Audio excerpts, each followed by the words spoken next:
everybody. We're really glad to be back here at the Greenbrier. Really appreciate our staff, Greenbrier staff. They've done a tremendous job. Glad to see all of you here. Our players are really happy to be here. It's just such a great place to kick off our season. We're also just thrilled to have Kevin and Andrew's contract extended. They're really great men, great to work with, and really great leaders. So we're glad you guys are here. All right, questions? Hey Jimmy, Daniel with ESPN.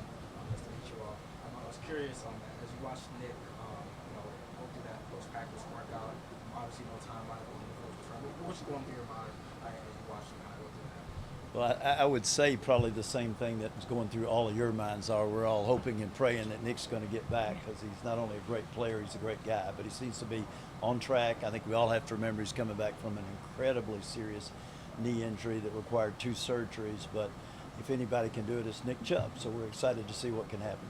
Since you touched on it, what does it mean to have that stability up top and have the extensions with the 2 leaders that you do have? Well, they're just really great men, first of all, and really good leaders. And I think the players really respect them, and the entire staff works really well with them. They know how to get everybody to come together with the same goals. So it really does make a difference to have that kind of. That partnership to begin with, you also extended Dee at the time. Has he been extended also? Paul has not. We're working through the situation with Paul. It's a little bit different because he lives in San Diego, but we're comfortable Paul will remain with us in some very important fashion for the long term. About the extensions, did it feel like a significant step for the organization to have top 2 guys, or 2 top guys, extend, around for more than one contract into the foreseeable future? Well, I guess you would say it's a relief that they performed well, and Dee said it well. I mean, they're not only a good GM and a good coach, but they're really good people.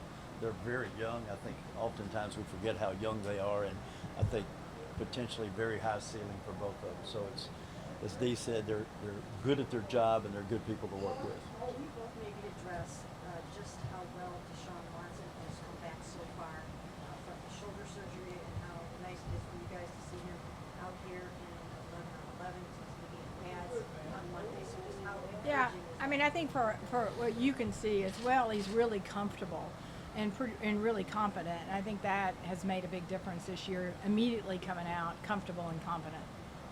And, Deshaun had the surgery, if I remember, the Monday after Thanksgiving. So Jan, Feb, March.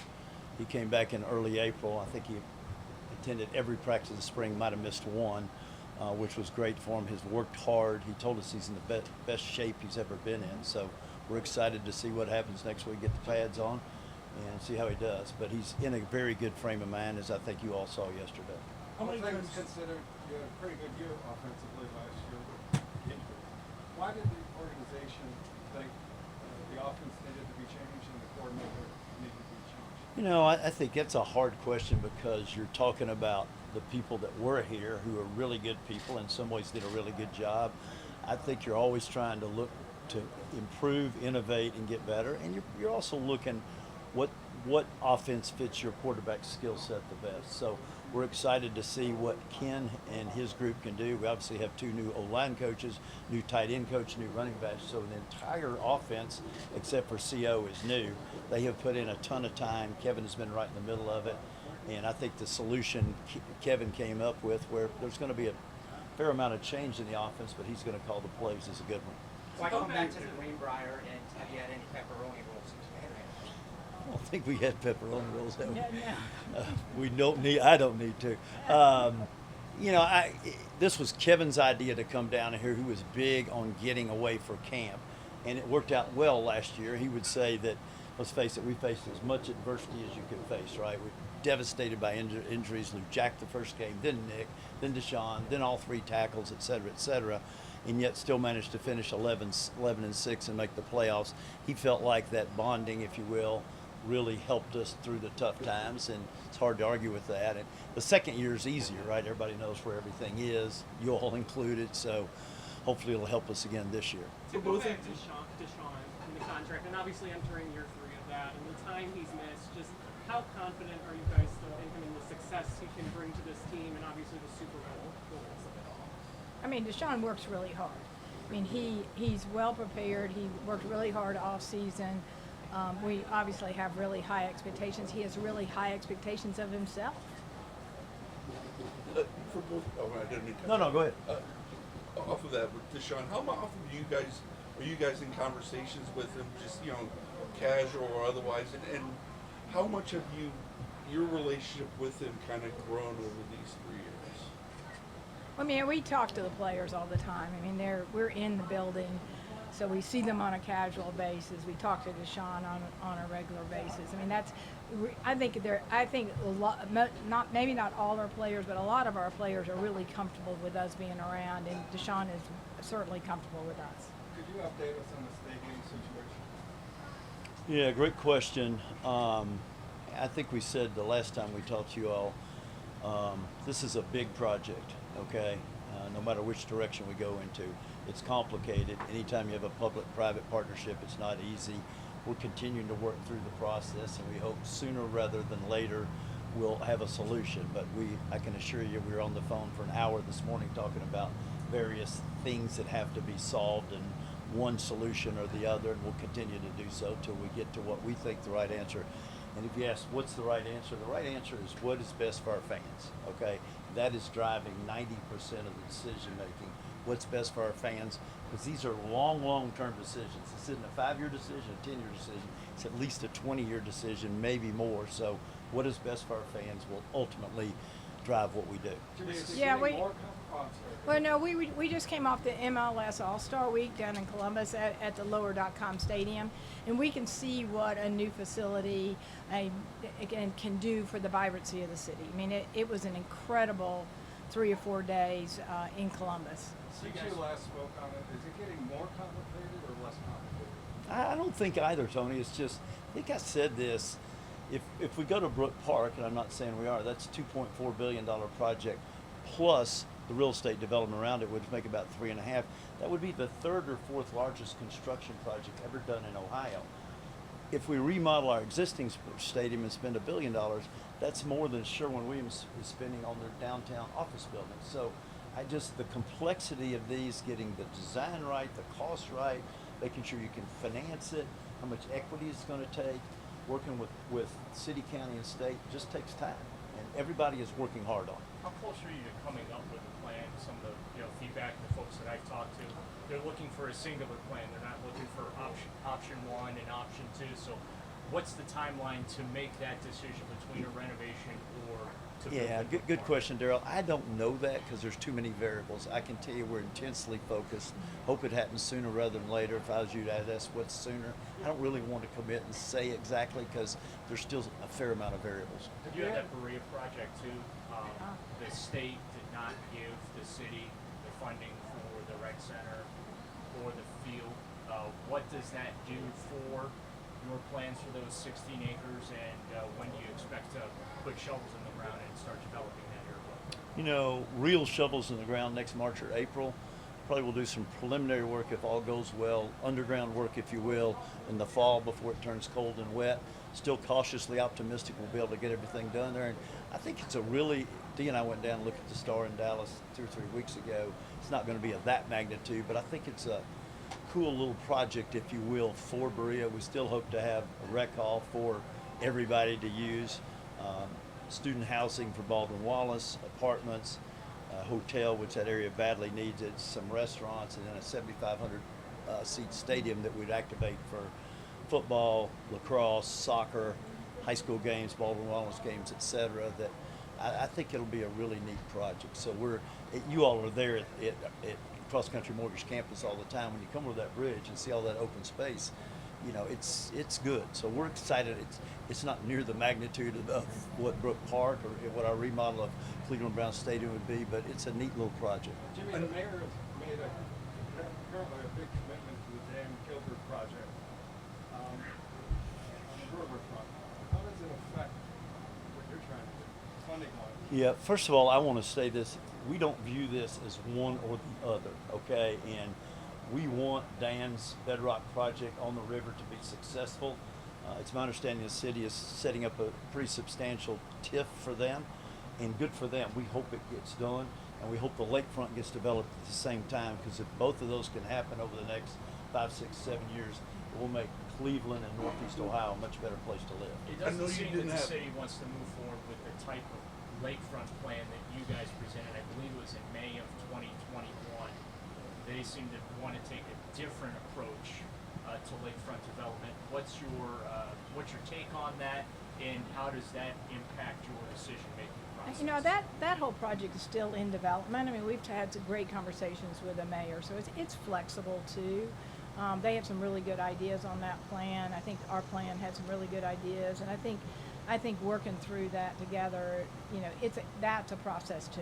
Jimmy, do you guys have? Let me just say one other thing, and that's the mayor and the current administration's prerogative. You know, it's public property or will be public property. That's their prerogative, and if they think that plan is great, they'll support it.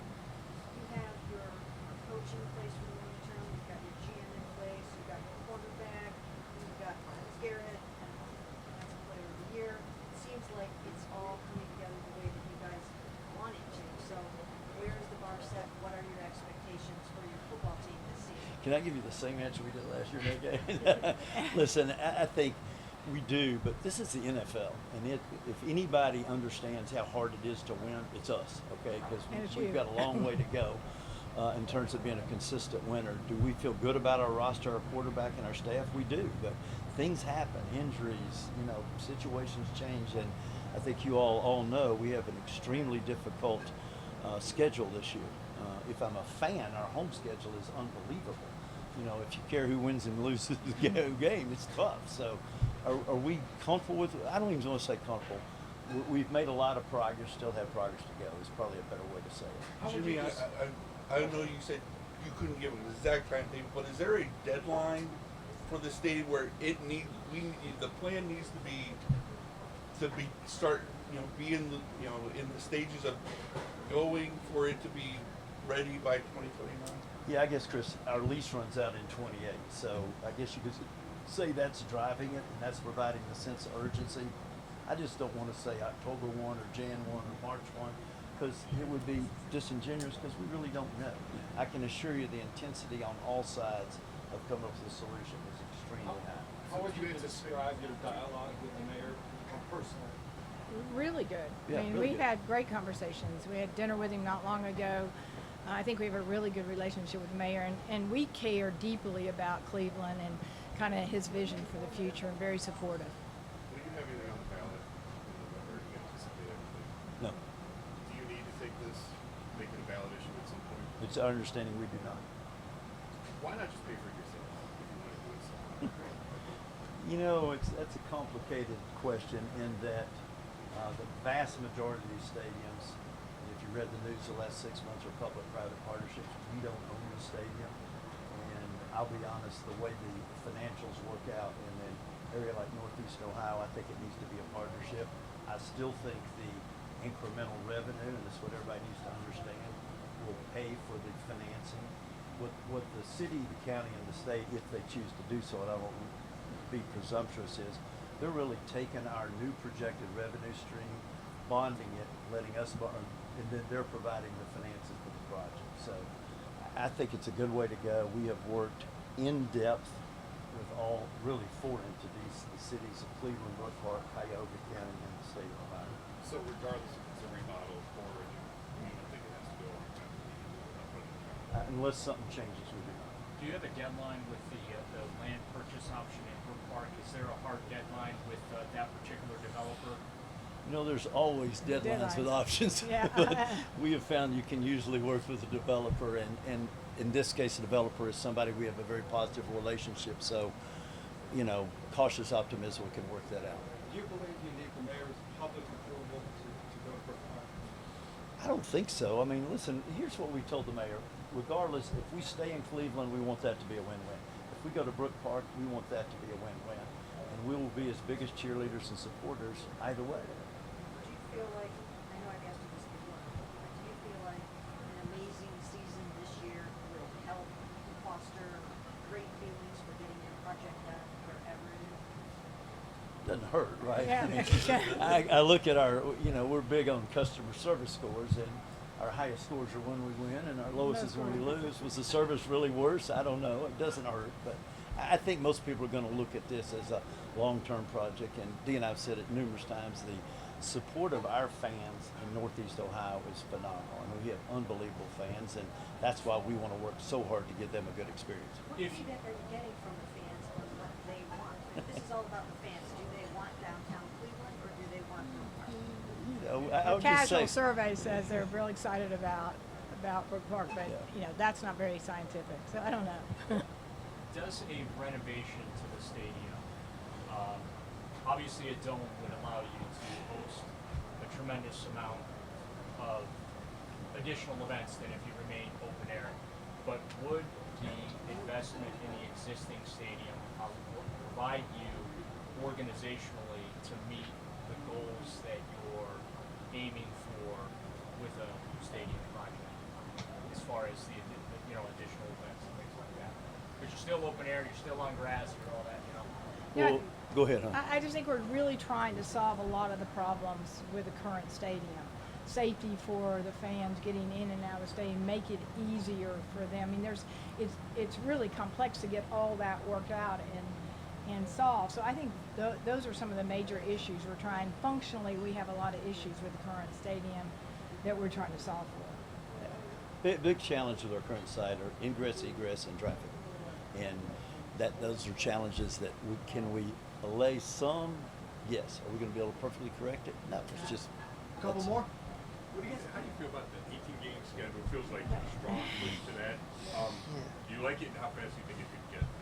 Well, let's understand, for that to happen, NFL and NFL owners and the players union have to agree, okay? And the number one concern for both of those groups is player safety. So we'd have to be convinced. We know we would take off an exhibition game. We'd have to be convinced it's not going to move the health and safety needle negatively in any way. If we get comfortable with that, then if the players are willing to play an 18th game, I think everybody understands we split the revenue. So they get half and we get half. But I think we need to see and make sure that the health and safety numbers are not going to go backwards on us, because we have worked really hard on improving that over the last, it's been the number one focus the last 5 years, and I think will continue to be so. And we've made progress, but we just need to make sure of that. Jimmy and Dee, yesterday we talked to Deshaun Watson and the press conference veered towards him talking about blocking out the BS and not giving to whatever's about who you're thinking now. Is that consistent with the mindset that you've seen from him so far this whole entire offseason, or did that maybe not strike the note that you would like on the first press conference? Look, I think Deshaun's trying really hard, and I think blocking out the noise is something really important to him. So I think he was probably emotional when he said that. I mean, that's something that I can see in the current situation saying that. But I think Deshaun is really focused this year, and I think he's much more comfortable and confident. How did it happen that you ended preseason in Seattle in that game? Tony, that's a good question. Sure, Would you ask the NFL that? yeah. In exhibition games, you're generally your supposed to area. play close by. And obviously there's a lot of teams, and the last thing you want to play is on the West Coast at night. So I do not know how that Get an happened. explanation? No. No. No. Trevor, speaking of Trevor, Would you mind addressing Deshaun's mindset? I know you did. Oh, What mindset yeah, I you would said? say this. Listen, the injury was terrible, okay? But maybe in a different sort of way, being out in LA, he was out there really, like I said, 4 months, and really got into his rehab, was away from everything. I think we all understand the weather out there. And when he came back in April, it was obvious he had a much different mindset than we'd seen before. I mean, and hopefully we'll get a great year of play out of him, because I know he wants that and we want and need that. do you foresee the NFL, every team going to have an international team in the foreseeable future? Yeah, I think they generally spread it around based on a lot of different things. We almost went to Brazil instead the Packers went, which Yep. I'm actually fine with, because that's a long trip. But I think this is me personally. In focus of winning games, I'd just soon not go to London or Munich or wherever. But the NFL continues to grow as an international game, and so we've all got to, do our share to help it. You guys talked about the culture, Last the one. extensions for Kevin Stefanski, Andrew Berry. When we talk about the guys that have returned here, not even to mention the free agency signings that you guys are able to pull in. What has it been like as owners of this franchise to see that kind of culture shift as it's Cleveland Browns? I think Andrew and his team, and Kevin is big on this too, and I want to make sure I say this carefully, we don't have bad guys, okay? We have high character guys who work hard, who care about the team, etc. And when we go sign free agents, that we focus on the draft heavily, and we focus on free agents too. And the free agents have all fit in. Listen, it's early, but they've all fit in well, and they seem like good players, and hopefully they'll be good people, and hopefully they'll be good players. Thank you. Thank you, guys. Great to see you. Appreciate it.